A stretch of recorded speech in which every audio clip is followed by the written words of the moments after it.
Вітаю вас на каналі Крим Ньюз. Мене звати Надія Амєтова, це проєкт «Обличчя вільного Криму». Мого сьогоднішнього гостя ви можете знати з цього відео. Украина достойна Реджеп Эрдоган. Сегодня не помню, какой день войны, и люди умирают, кто-то от пуль, от голода, раненые умирают в агонии от недостатка медикаментов и ужасных условий. У нас нет времени, я не знаю, есть ли у меня завтра. Я крымский татарин, потомок гиреев, мусульманин. До вторжения получил медицинское образование. Сейчас оказываю медицинскую помощь раненым на Азовстале. До войны я никогда не видел смерти. Работал на скорой помощи, всегда, чем мог, помогал людям. Но тут мне больно смотреть, когда люди умирают на руках просто из-за недостатка антибиотиков. В 2022 году от гнойных ран. Нас постоянно обстреливают с воздуха, моря и земли. Умоляю вас произвести процедуру вывода всех людей, в том числе и военных, с территории Азовстали. Остановите этот кошмар. Впевнена, що ми всі за ним спостерігали та дуже переживали. Сьогоднішній мій гість – це медик полку Азов Асан Ісанаджиєв. Сілям алейкум. Всем.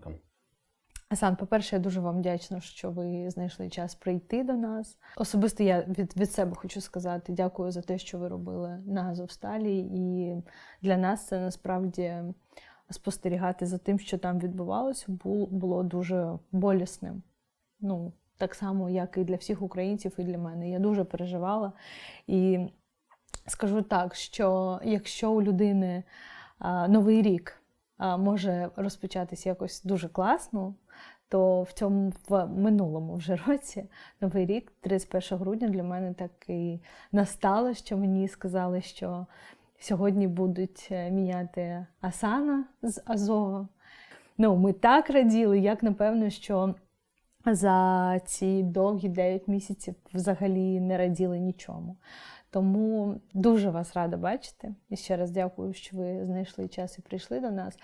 І хотіла б спитати вас, ви вже трохи більше місяця знаходитесь в Києві.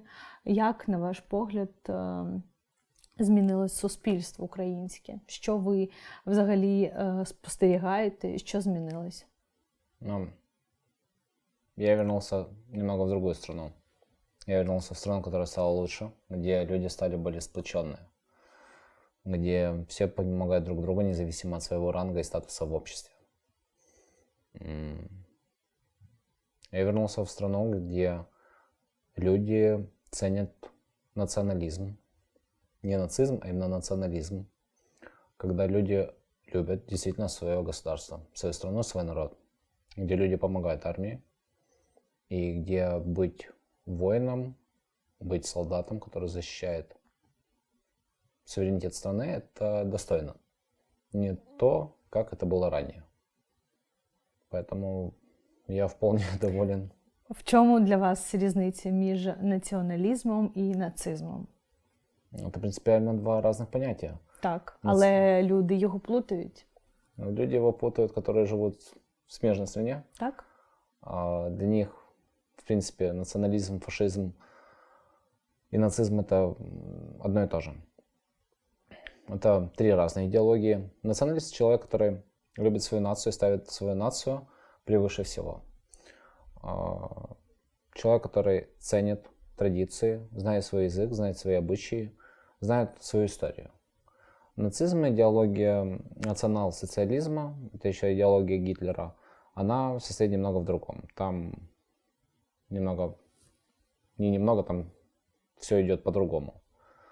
Если они называют смежная страна Россия, если граждане Российской Федерации называют националистов нацистами, то они должны пересмотреть видео с Владимиром Путиным, где он говорит, что он самый ярый националист в России. То есть они сами себя загоняют в рамки. Власне, я б хотіла розпочати з того, що як взагалі для вас розпочалося повномасштабне вторгнення? Де ви були 24 лютого минулого року? С 23 февраля мы в составе группы выехали на своей позиции. Я был старшим медицинского экипажа. Мы вышли на пункт сосредоточения сил в населенном пункте Ялта, вблизи Мариуполя. где были в готовности. Полк Азов знал, что планируется вторжение. Мы уже были в развернутых порядках и готовились встречать врага. Конкретно я встретил это на капоте машины. Мы вместе с моим водителем Фортом просто сидели и думали, будет или не будет. Как-то так. Потом, когда уже слышали, как ракета летит, как ракета взрывается, как самолетик летит, как грады стреляют, мы поняли, що все-таки началось. Тобто ви були в Збройних силах ще до повномасштабного вторгнення? Национальная гвардия Украины. З чого почалася ваша історія перебування в формуванні Азов? Непосредственно с самим подразделением Азов я познакомился еще в 2015 году, когда была гражданская блокада Крыма. Тогда просто мы познакомились. Ребята приветливые, ребята дружелюбные, никакого расизма, кстати, я там не встретил в 2015 году. Абсолютно все лояльные, нормально отнеслись. Пошел служить сначала в погранслужбу, Державную прикордонную службу Украины. После, в 2018 году, по окончании контракта, поступил на контракт в Национальную гвардию Украины, полк Азов. И с 30 января 2019 года официально состою в 2-м батальйоні полка Азов. Ви лікуєте людей, оперуєте і так далі в умовах просто надзвичайних, да, скажімо так. Розкажіть трохи про те, як взагалі був сформований побут в Азовсталі, що ви там робили, з чого починався день, і що взагалі думають люди, в яких немає ліків, їжі, води. Основу для того, как все должно быть спланировано на территории Азовстали, мы взяли еще с времен обороны самого Мариуполя. Так как все медикаменты имели свойство заканчиваться, и мы понимали то, что поставки новых лекарств нам вряд ли стоит ожидать, мы начали ими запасаться, когда еще мы были в городе. Частично эти лекарства были перевезены на территорию завода. В самом бункере, ну это не бункер, это укрытие, железяка. Мы его назвали железяка. Это был госпиталь. Стерильности там не было. Под ногами земля, пыль, бетон плюс пыль. И плюс вентиляция, которая она пассивно работает. Там установлена система активной вентиляции, но для этого должны работать эти насосы. Они у нас не работали, поэтому там была только пассивная вентиляция. Когда на улице был холод, снизу было жарко. Когда на улице было жарко, у нас было еще жарче.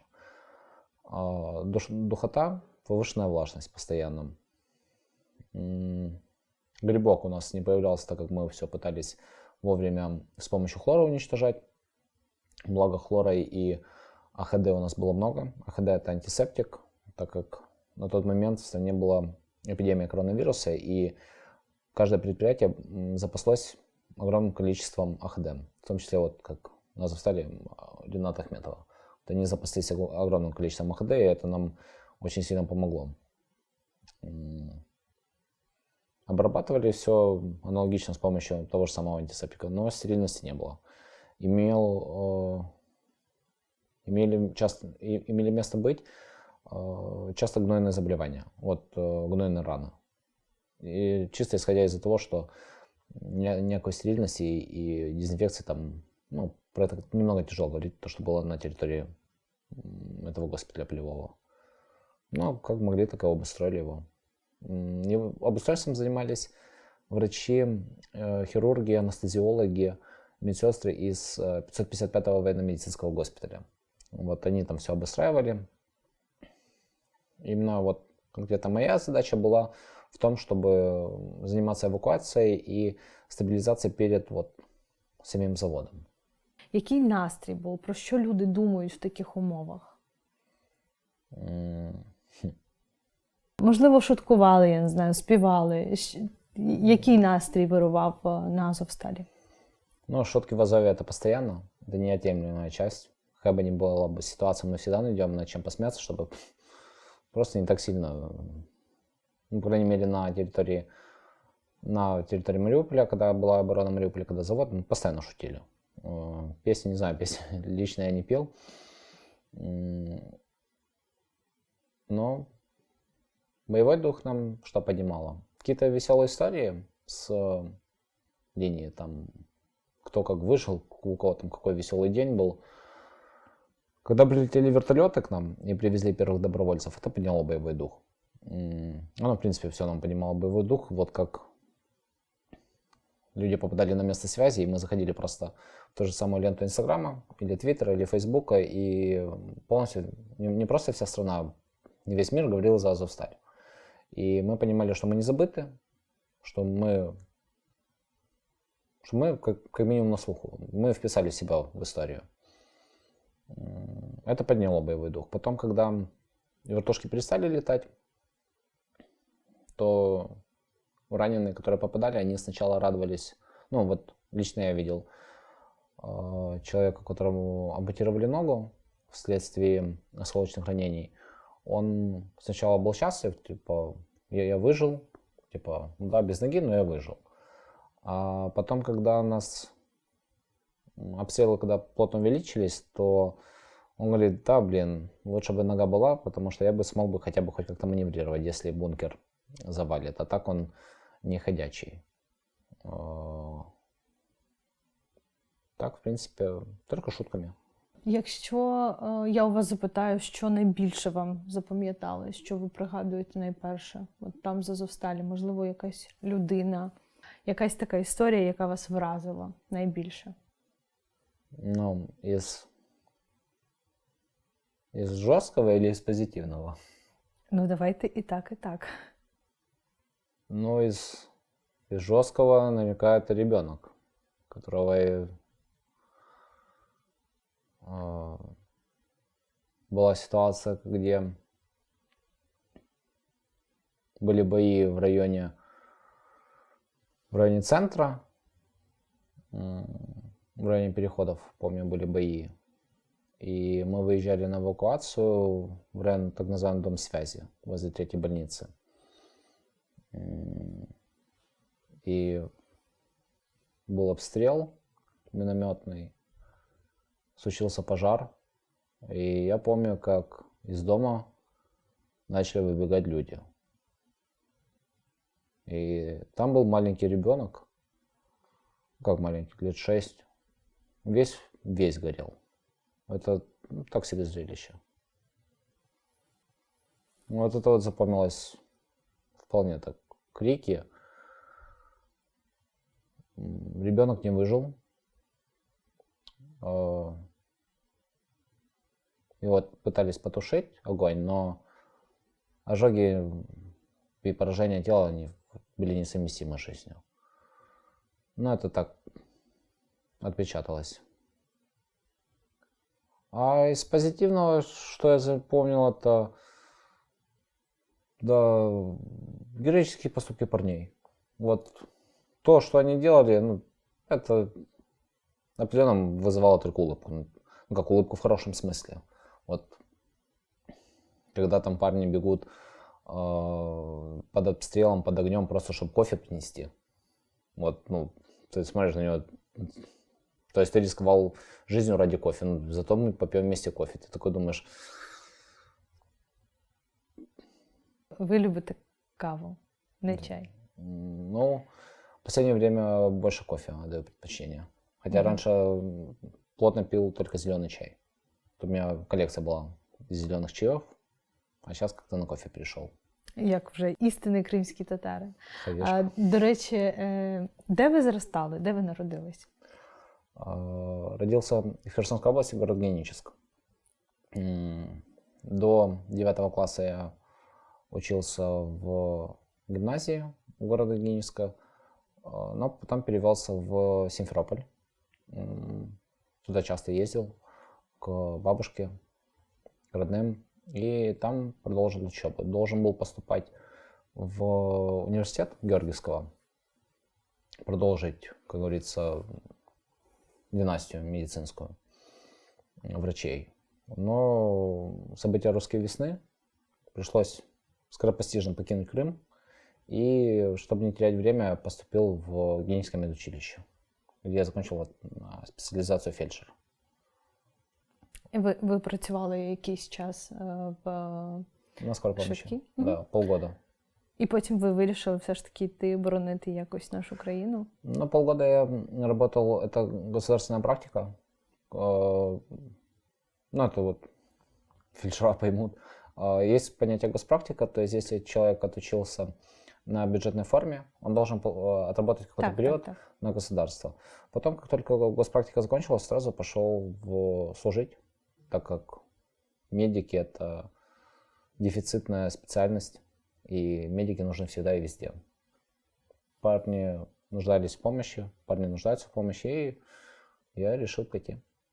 Тобто в Криму ви практично не жили? Если взять все время до 9 класса, то я думаю, более чем 25 я провел в Крыму. То есть до того, как я переехал в Симферополь, четверть своей жизни я все же прожил в Крыму. Постоянно мы куда-то ездили. А яке найулюбленіше місце в Криму? Бахчисарай. Бахчисарай прям вот колыбель для меня. Вот место, где можно ставить действительно забвение. Ну, это лично мне. Тобто після деокупації Криму Асан їде в Бахчисарай. Да, определенно. Я куплю там себе домик, я надеюсь, я накоплю на это до этого момента и буду там. Это шикарное место, Бахчисарай. Архитектура, люди там всегда были приветливые, всегда хорошие. Вот. Бахчисарай. А знаю, що ваш підрозділ зараз знов повертається на фронт в будь-якому випадку. І я бачила це в соцмережах, що Азов повертається. Да? Можна так говорити? Який це буде напрямок? Це буде знову Маріуполь? На данный момент правительством создана гвардия наступа, которая будет формироваться из 6 бригад. Одна бригада из состава национальной полиции, Людь, одна бригада из состава Державной прикордонной службы Украины и 4 бригады Национальной гвардии Украины, одна из которых это Азов. Мы раньше были полком, сейчас мы выросли до бригады. На данный момент идет формирование, набор. Мы набираем людей, которые хотят защищать страну вместе с нами. Я скажу, в элитном подразделении, так как мы заслужили, парни, мои побратимы, они заслужили то, чтобы полк Азов называли легендарным элитным подразделением. Какое направление, не готов сказать, так как в первую очередь нужно сформировать, набрать людей, обучить их, подготовить, а потом уже какое направление дадут, такое дадут. Но я думаю, мы осилим любое место после Мариуполя. Нас вряд ли что-то остановит. Є інформація, скільки людей вже записались? Ну вот мне в директ в инсте много людей пишут. Я знаю, что вот рекрутинговый центр, он получает постоянно звонки. Точное количество людей не знаю, так как не отношусь к кадровым специальностям, но количество есть. Количество есть, и набор постоянно продолжается. Есть люди, которые избежали мобилизации по необъективным причинам. Люди понимают то, что им никуда не уйти от мобилизации, и они хотят лучше пойти в то подразделение, вот, в котором им будет более-менее комфортно. Они ознакомляются с каждым подразделением, у кого есть свои плюсы, у кого есть там свои моменты, на которые нужно обратить внимание, и сами выбирают, кому идти. То есть есть парни, которые вот когда-то служили в прикордонной службе. Вот они ближе будут к бригаде, которая вот из состава ДПСО. Кто-то из нацполиции, он больше пойдет в бригаду Людь. Тот, кто ближе к Нацгвардии, они вот выберут. Либо просто парни, которые хотят попробовать, ну, понимают, что их мобилизируют, но они вот, ну я лучше пойду на опережение и запишусь в такую-то бригаду. Угу. Тим більше, що у Азова є і ім'я, і репутація. И парни, которые вот все с боевым опытом, все имеют то, чем можно поделиться. То, что интересно, то, что нужно, то, что спасет жизнь. Чи можна після полону йти знов на фронт? Конкретно я не подписывал никакой бумажки, что это на усмотрение. Но из всех, ну, мы общались со всеми парнями, кто вот, которые уже на свободе, все возвращаются в строй, потому что в стране война, ну, а просто так уйти, за что же тогда? Никто из нас не увольняется. Ну, по крайней мере, из тех, кого я знаю, никто. Всі обратно в строй. Я думаю, що цілком можна сказати, що ці дні на Азовсталі, де і взагалі війна, це найгірше, що може вспливати в пам'яті людини. Але, попри все, ви все одно хочете повертатися, щоб захищати нас. Человек, который выбирает путь военного, должен быть готов к любым невзгодам. Когда человек дает присягу народу, он, в принципе, в присяге все прописано. Вот конкретно я вижу свое какое участие. Раненые есть каждый день. Им нужна медицинская помощь. Их нужно спасать. Вот конкретно я вижу себя в чем, что, блин, у меня работы будет непочатый край. Вот сейчас у меня закончится реабилитация, у меня работы будет непочатый край. Каждый день есть какие-то раненые. Им нужна медицинская помощь. Ну, все. Как я могу вот сидеть в сторонке? Вот сейчас я на реабилитации, я еще не встал в строй. Есть волонтеры, мы собираем те же турникеты, те же аптечки, ту же одежду, бандажи. И отправляем это все на восток. На восток, на фронт, подразделения. Ну, есть медийный аппарат, вот моя страница в Инстаграме. Я ее, вот, в прямом смысле слова, я ее использую для того, чтобы собрать необходимую гуманитарку, ну не гуманитарку, необходимые медикаменты, предметы и отправить парням в подразделение. Раньше я это использовал чисто как средство для общения, сейчас такое. Сейчас чисто вот это инструмент, которым я пока что учусь пользоваться. Ну, тобто у вас немає такого відчуття або просто думки, так? Я вже своє віддав, я був на Азові, я був там в полоні, і от, я не знаю, все, з мене хватить.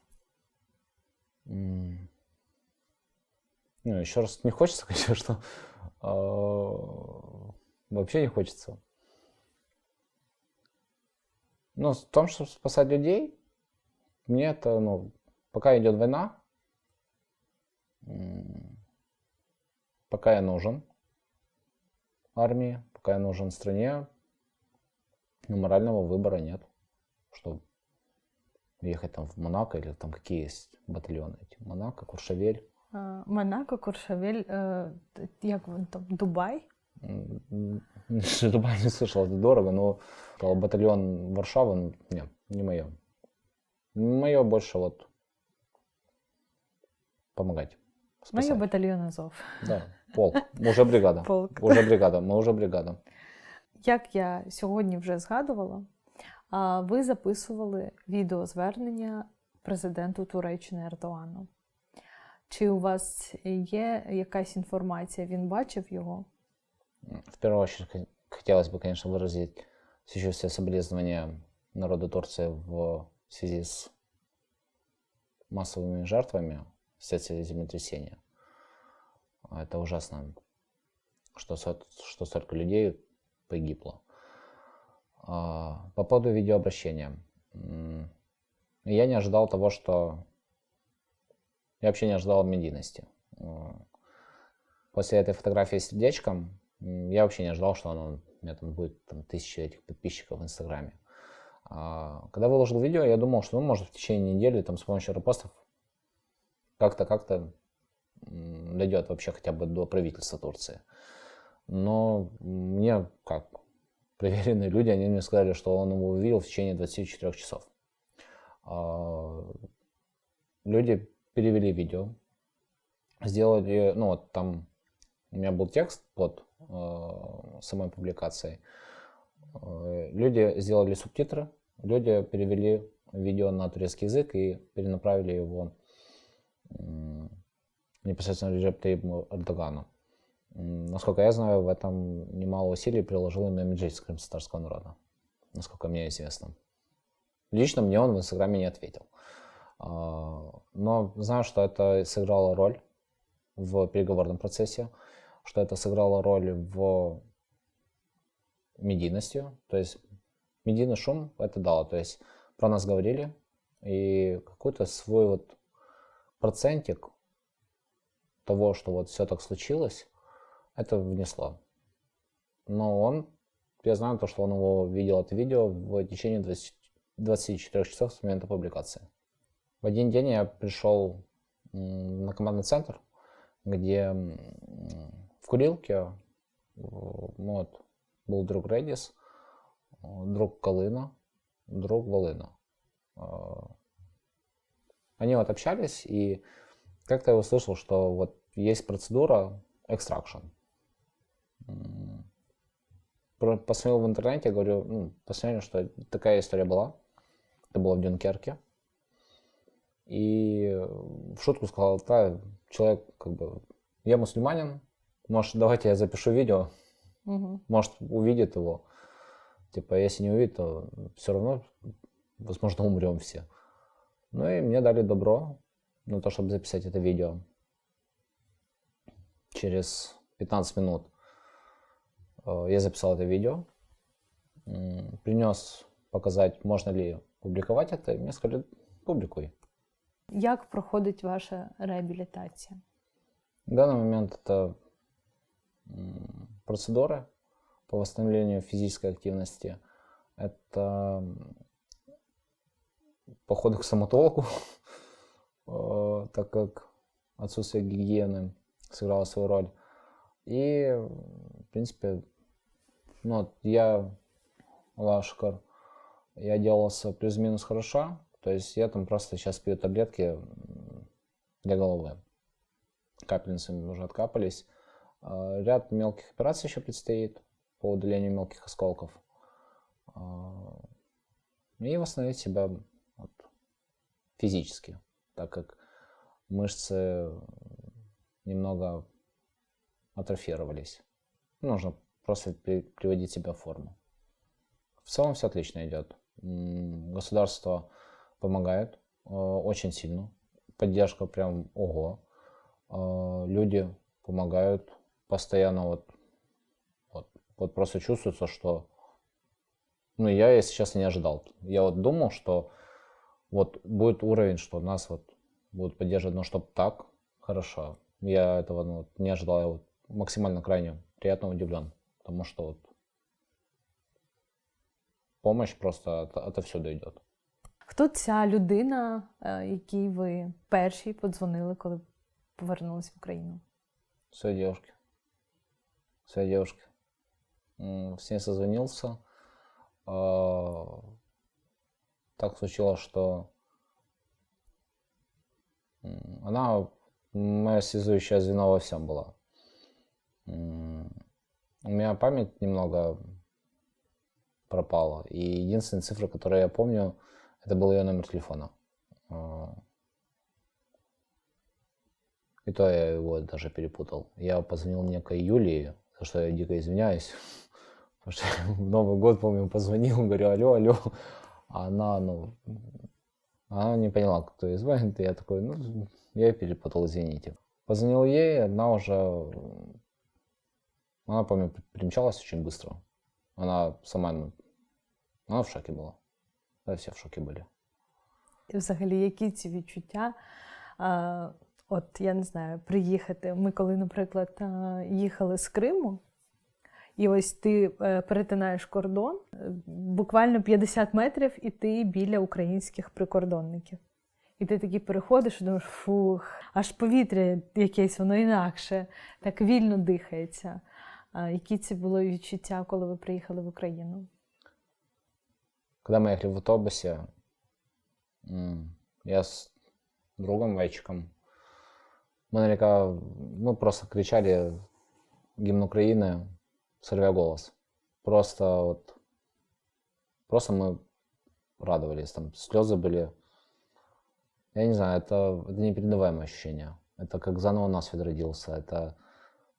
Это что-то прекрасное, но то, чего не хочется повторять дважды.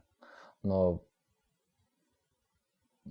первое мнение, если это сон, то, скорее всего, я крайне печально продолжу свое дальше существование, скорее его остановлю, если это был бы сон. Постоянное ощущение, что это все снится, так как все время снились сны, именно такого характера, плюс-минус такого же содержания. И когда ты видишь, что это уже долго длится, и ты только думаешь, хоть бы это был бы не сон. Первое, что я сделал, когда мы вышли с автобуса, я поцеловал землю, это я себя ударил по давнешнему ранению и понял, что я не сплю. Я себя постоянно так первые 5 дней проверял на то, не сон ли это. Как-то так. А про що ви мрієте, Асан? В первую очередь про то, чтобы моих побратимов вернули из плена. По сей день более 700 воинов с полка Азов находятся в плену. Также в плену находятся другие парни, которые участвовали в обороне Азовстали. Из числа Национальной гвардии Украины, из числа Национальной полиции, из числа Сбройных сил Украины и других ведомств. Чтобы поскорее парней вернули домой. Это приоритет номер 1. На втором месте, точнее когда их вернут, о чем бы я мечтал, это про мир над головой, вернуться домой, вернуться в Крым. Домик в селе, семья, дети, счастливые, здоровые, родные, близкие, родители. И все под украинскими флагами. Я вижу только такой Крым. Процветающий, красивый, український. Чому для вас важливо саме подавати такий меседж в Крим? І що би ви сказали людям, які подивляться це інтерв'ю в Криму? История... Что нужно вспомнить историю. Что было в 1944 году. Просто важно про это помнить. Откуда идут корни этого страшного события. Что важно помнить, кто мы. Важно знать язык. Важно помнить традиции. Народ жив, покуда живы носители его языка, живы носители его традиций. Покуда по этот момент народ он жив. Если оно все забудется и перемешается, то народ он сам пропадет. Крымских татар, чистокровных крымских татар крайне мало. Да и в принципе количество крымских татар крайне мало. И если так можно сказать, то наш народ на грани вымирания. Лично я родился в 95 году в Украине. У меня паспорт украинца. Я паспорт не буду менять. И не поменял бы его ни за что. Флаги на переправе не меняют. Не выбирают родители, не выбирают родину. Важно помнить про свою нацию, про свой народ. И ценить, беречь то, что есть. Наверняка это. А коли ми з вами поїдемо в Крим? Да, я бы хоть завтра бы поехал. Пути Господни неисповедимы, и я не знаю, что будет завтра. Но в Крым хотелось бы как можно скорее. Это политические моменты, это военные моменты. Тут я не вправе давать какие-то прогнозы, так как не являюсь военным экспертом такого характера. Ну, я бы такой, что чем скорее, тем лучше. Я более чем уверен, что население более оно проукраинское в Крыму, это на мой взгляд. По крайней мере, из опыта общения с людьми, которые вот мне пишут с Крыма. Я вижу то, что там вот в основном, если не пророссийские, то хотя бы они нейтральные. Но проукраинского населения много, проукраинское население это отлично, то есть люди они помнят, это отлично, что они не поддались действию пропаганды. А эта машина работает очень хорошо в Российской Федерации. Когда, не знаю, но чем скорее, тем лучше. И я би хотів би, щоб це случилось як можна скоріше. Будемо сподіватись, бо ми всі вже дуже сумуємо за своїми рідними, за своїм домом. І ви правильно сказали, що для людини надважливо пам'ятати про свою націю, свою мову. Насправді я ніде в світі більше не почуваю себе так, як в Криму. Все ж таки оце відчуття бути вдома, воно зовсім інакше. Тому я і вам, і собі, і всім нашим друзям, які зараз в розлуці зі своїм домом, бажаю якнайшвидше повернутися, бо тільки там наше місце сили. От ви та людина, яка стільки всього пройшла. От ви зараз тут спілкуєтесь зі мною, іноді посміхаєтесь. Розкажіть свій рецепт, що робити, щоб не втратити надію. Надежда на то, что мы выйдем на границы 91 года, и наши земли будут деоккупированы. Если мы говорим за эту надежду, то это не надежда, это и есть цель. Есть цель, ее нужно добиваться. Вера в то, что это случится как можно скорее, потому что это обязательно случится. Надежда – это то, что может случиться, а может не случиться. А это случится. Нужно просто понимать, делать все необходимое. Вот как не поехать крышей на войне. Нужно делать просто свое дело. То же самое и сейчас. Если все будут просто делать то, что они должны делать, то, что они обязаны делать, ну, тем самым просто мы приблизим этот момент. Нужно просто прикладывать максимум усилий к тому, чтобы приблизить нашу победу. Это помощь армии, это помощь переселенцам, это помощь раненым, помощь больным, помощь людям, которые попали под обстрелы. Те же самые мирные города, вот как по Днепру попали ракеты, как по Киеву периодически ракеты летят. То есть это помощь ближнему. Пока мы будем все сплочены, мы победим. Если нас внутри перессорить друг с другом, чего и хочет наш противник, взять нас на измор, вот этим вот ожиданием, и рассорить нас друг с другом. Мы должны этому противиться. Мы должны, наоборот, быть сплоченными. Мы должны, наоборот, помогать друг другу. Мы целы, мы едины. Вот в этом наша сила. Асан, я дуже вдячна за це інтерв'ю і скажу вам величезне дякую за все, що ви робили, робите, будете робити, за те, що сьогодні прийшли на інтерв'ю. І хочу, щоб ви знали, що для мене особисто це честь. Дякую. Çok sağ olun. Çok sağ olun.